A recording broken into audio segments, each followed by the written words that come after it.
সপ্তম শ্রেণীর সকল শিক্ষার্থীদের অভিনন্দন আমাদের এই চ্যানেলের পক্ষ থেকে। আজকে আমরা সপ্তম শ্রেণীর গণিত বইয়ের অনুশীলনী 4.2 প্রথম রাশিকে দ্বিতীয় রাশি দ্বারা ভাগ করো। আমরা এই প্রথম রাশিকে দ্বিতীয় রাশি দ্বারা কিভাবে ভাগ করতে হয় সেগুলো নিয়ে আলোচনা করব।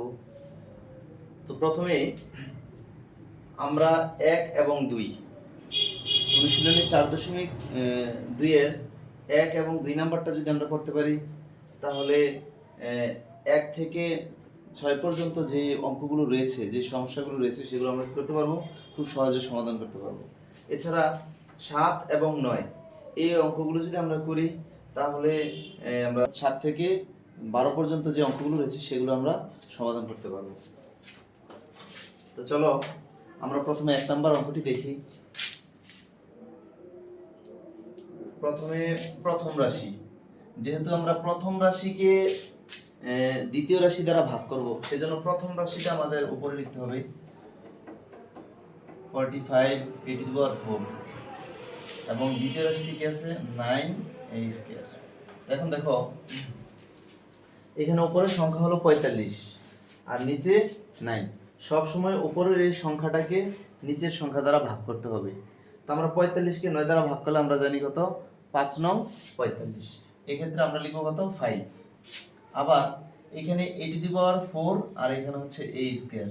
তো আমরা a⁴ কে a² দ্বারা ভাগ করলে কি হয়, a² হয়। এটা আমরা অন্য একটা জায়গায় একটু প্রুফ দেখি। যেমন উপর আছে 4টা a, আমরা জানি এই 4টা a যদি আমরা গুণ করি তাহলে কি পাবো, a⁴ অর্থাৎ a⁴ এর জন্য আমি 4টা a লিখতে পারি। আর নিচে কয়টা আছে, 2টা, এজন্য লিখতে পারি a × a। তো আমরা যদি 2টা করে কাটি তারপরে থাকে কয়টা, 2টা, তার মানে a²। তো আমরা এই 4টা a থেকে আমরা যদি 2টা বাদ দিই তাহলে কয়টা থাকবে, a²। আমরা বীজগণিতের আরো একটা নিয়মে জানি যে যদি ভিত্তি একই রকম হয় এবং এরা সংখ্যা দুইটি যদি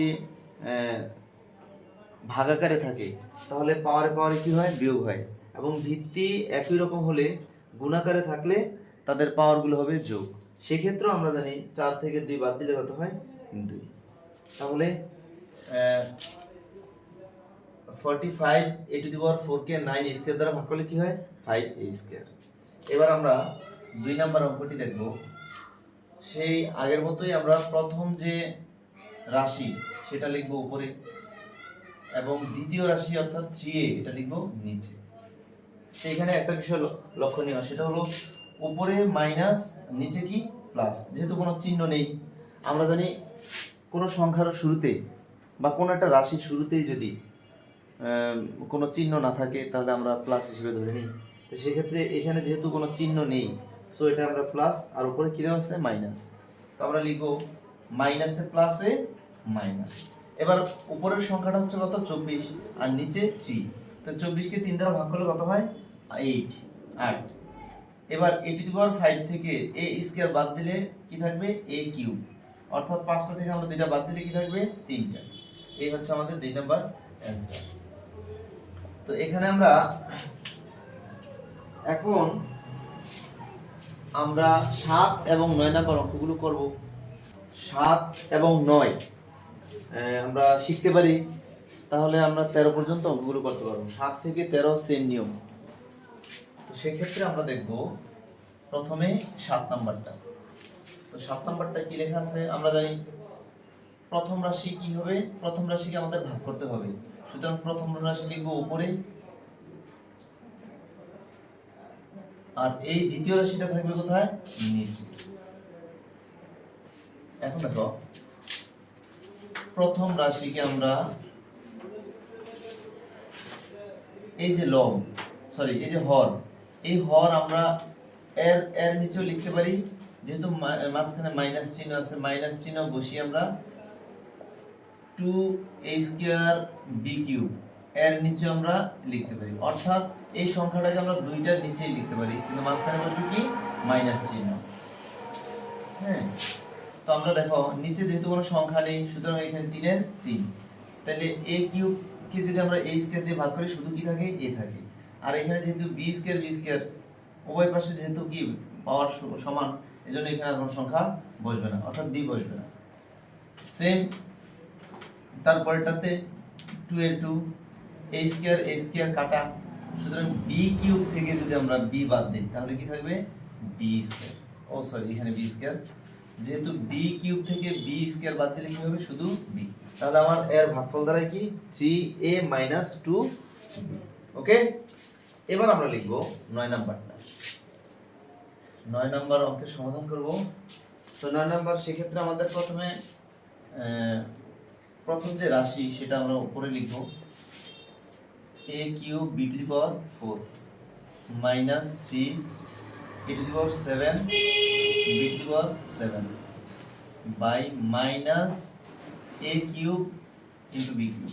তো এখন আমরা প্রথমে a cube b to the power 4 কে minus a cube b cube দ্বারা ভাগ করব, আবার মাইনাস চিহ্ন লিখে 3 a to the power 7 into b to the power 7 কে minus a cube b cube দ্বারা ভাগ করব। তো দেখো উপরে কোনো চিহ্ন নেই, তার মানে প্লাস, তাহলে প্লাস মাইনাসে মাইনাস, a কিউব কাটা, যেহেতু উভয়ের কি পাওয়ার সমান, আর b টু দি পাওয়ার 4 থেকে b কিউব বাদ দিলে কি থাকবে b। এবার যেহেতু নিচে কোনো সংখ্যা নেই সুতরাং উপরের 3 এর 3, কিন্তু এখানে একটা মজার ব্যাপার হলো এখানে মাইনাস এখানে মাইনাস, তাহলে মাইনাস মাইনাসে প্লাস। এবার আমরা এই a টু দি পাওয়ার 4 কে ভাগ করব a কিউব দিয়ে, তাহলে a কিউব দিয়ে ভাগ করলে কি হয়, sorry a to the power 7 কে আমরা a কিউব দিয়ে ভাগ করলে কি হবে a to the power 4, b to the power 7 K b cube দিয়ে ভাগ করলে কি হবে b টু দি পাওয়ার 4। এটাই হচ্ছে আমাদের ভাগফল। তো আমরা 1 এবং 2 এই নিয়মগুলো অনুসারে, অর্থাৎ এইগুলো যেভাবে করলাম সেভাবে তোমরা ইচ্ছা করলে 1 থেকে 6 পর্যন্ত অঙ্কগুলো করে সমাধান করতে পারো। আবার 7 এবং 9 এই নিয়মগুলো অনুসারে আমরা 7 থেকে 13 পর্যন্ত অঙ্কগুলো কি করতে পারি সমাধান করতে পারি। বাকিগুলো তোমরা প্র্যাকটিস করবে অবশ্যই বাসায়। যদি কোনো সমস্যা থাকে তোমরা অবশ্যই কমেন্টে জানাবে। তো ধন্যবাদ সবাইকে।